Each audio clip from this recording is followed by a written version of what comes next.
Bonjour à tous, heureux de vous retrouver pour une nouvelle vidéo.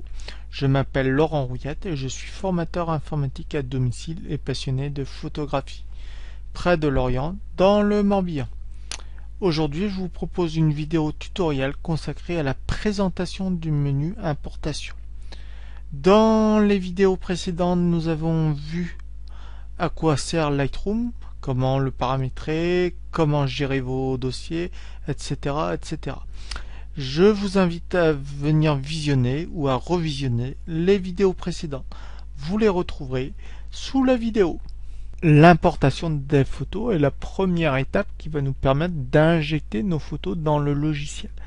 Une fois les images importées, nous pourrons procéder aux retouches photos, recadrage, luminosité, etc., etc. Donc je viens d'ouvrir mon Lightroom. Donc pour pouvoir importer vos photos, il faudra absolument être en mode bibliothèque. Si vous ne l'êtes pas, vous viendrez appuyer sur la touche CTRL ALT plus 1. CTRL ALT plus 1 et vous revenez en mode bibliothèque. Ici, donc ce qui nous intéresse, on va vouloir importer. Donc on va repérer le bouton importer. Donc le plus facile c'est ici, le bouton importer.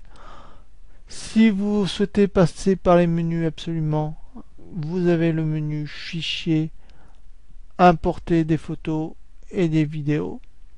Ou autrement, vous aurez aussi la touche CTRL majuscule plus I.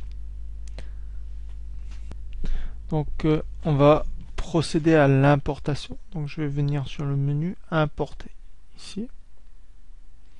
Et une fois que je suis sur importer, j'ai ceci.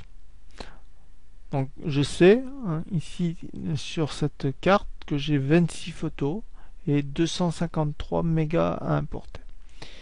Ici juste à côté vous avez affiché moins d'options, c'est le mode compact. Si j'appuie dessus, le bouton se réduit.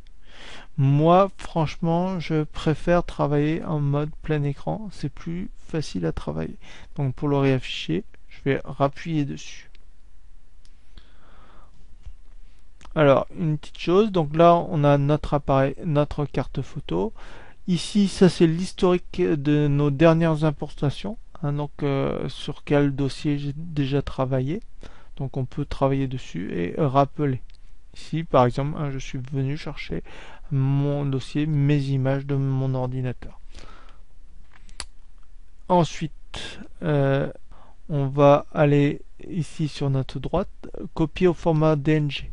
Alors le format DNG et le format, on va dire en faisant un cours, le format Espéranto du RAW. C'est un format universel que tout le monde va pouvoir lire. Ou autrement, vous avez copié.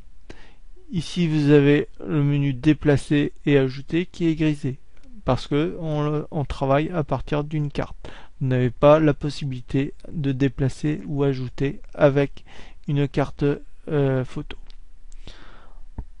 Ensuite, sur le côté ici, vous allez avoir le dernier emplacement où j'ai envoyé mes photos. Donc le dernier dossier sur lequel j'ai envoyé, c'est le dossier import photo. Si je veux changer, je veux aller sur par exemple Picture 2014, j'ai la possibilité. Ensuite, chose intéressante, vous allez avoir la possibilité d'éjecter votre photo après que toutes les photos soient arrivées sur votre ordinateur. Ça, moi je vous conseille de laisser cocher. Ici, vous avez toutes les photos qui sont présentes sur votre ordinateur. Donc ici, alors ce que vous pouvez voir sur mon ordinateur, il y a deux photos qui sont grisées. Ça veut dire qu'elles ont déjà été importées. On y reviendra dans une prochaine vidéo. Ici, s'il y a certaines photos que je ne veux pas importer, qui sont vraiment floues, je peux décocher. Si je veux toutes les remettre, je décoche et je remets toutes les photos. Ici, vous avez la possibilité d'afficher les nouvelles photos et le dossier de destination. Vous allez pouvoir les vérifier, donc soit en mode gris ici, Si mes vignettes sont pas assez grandes, vous allez pouvoir les agrandir. Ou alors vous pouvez passer en mode de loop ici. Hein. Et vous allez pouvoir les faire défiler une à une en utilisant la touche, la flèche vers la droite. Si je veux revenir, je peux utiliser la flèche vers la gauche. Si je veux revenir en mode gris, ici je rappuie sur mode gris. Ici, vous aurez la possibilité en dessous des paramètres d'importation. Par exemple, on pourra faire la correction d'objectif. Ce point pourra être vu dans une prochaine vidéo. Donc maintenant on va s'occuper du panneau qui est sur la droite. Donc ici on a les aperçus. Donc on peut soit afficher en minimum. Alors le minimum c'est bien, les aperçus vont se faire très rapidement. Par contre un gros inconvénient lorsqu'on va passer par le module développement, lorsqu'on va vouloir venir zoomer un petit peu sur notre photo, vous allez avoir un temps de latence parce que il va falloir que Lightroom vienne recharger la photo. Donc moi je vous conseille fortement de ne pas utiliser le minimum. Le fichier annexe c'est un petit peu pareil, c'est un petit peu mieux que le minimum. Moi ce que je vous conseille, soit le standard si vous n'avez pas trop de place sur votre ordinateur. Il y aura un recalcul un petit peu, mais vous ne le sentirez pas trop. Ou alors le 1 à 1 si vous avez vraiment beaucoup de place sur votre ordinateur. Donc là, vous aurez tout de suite une réponse sur vos photos lorsque vous allez faire des zooms. Ensuite ici ce qui est intéressant, ça c'est une nouvelle option depuis quelques temps avec Lightroom, c'est créer des aperçus dynamiques. C'est-à-dire que si vous travaillez avec un disque dur externe ou autre support, si vos photos ne sont plus présentes directement, vous allez pouvoir quand même faire de la retouche et l'effet ne prendra effet que quand vous viendrez reconnecter votre disque dur externe. Pour l'instant, on va pas le cocher, nous. Et on y reviendra dans une future vidéo aussi. Autre chose qui est intéressante à laisser cocher, c'est ne pas importer les éventuels doublons.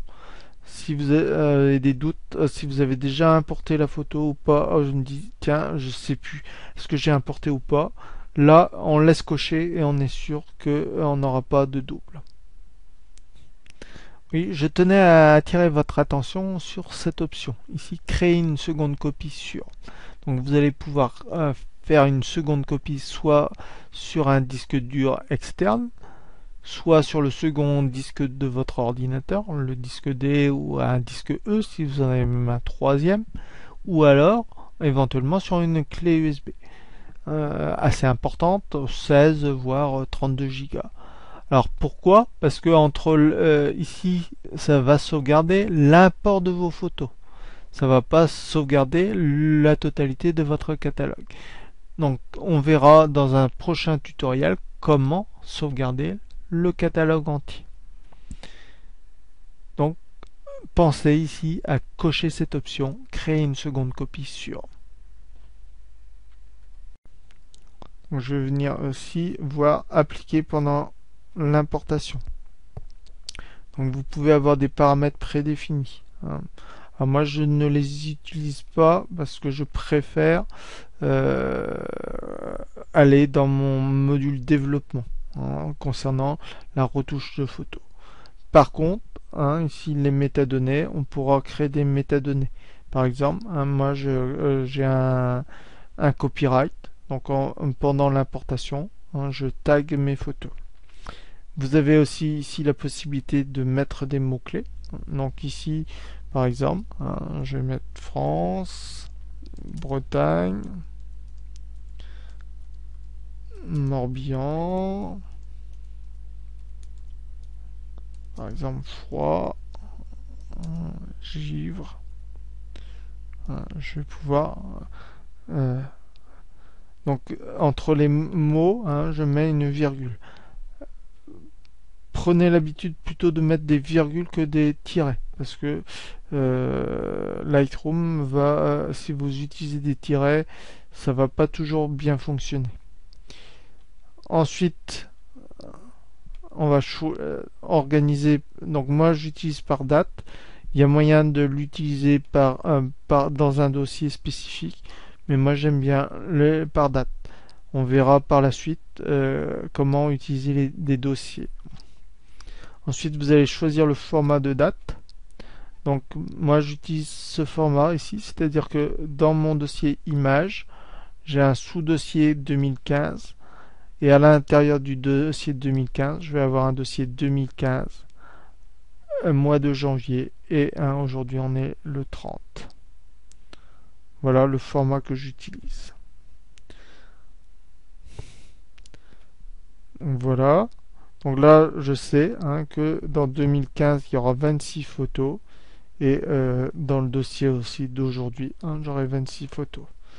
Une fois que tout ça est fait, je vais venir appuyer sur le bouton Importer. Et ici en haut, on voit que l'importation se fait.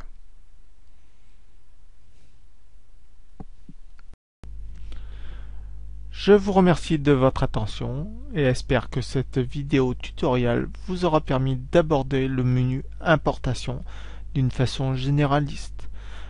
Dans les vidéos suivantes, nous pourrons voir au cas par cas, donc depuis une carte mémoire, depuis votre ordinateur, depuis un CD-ROM ou depuis une clé USB.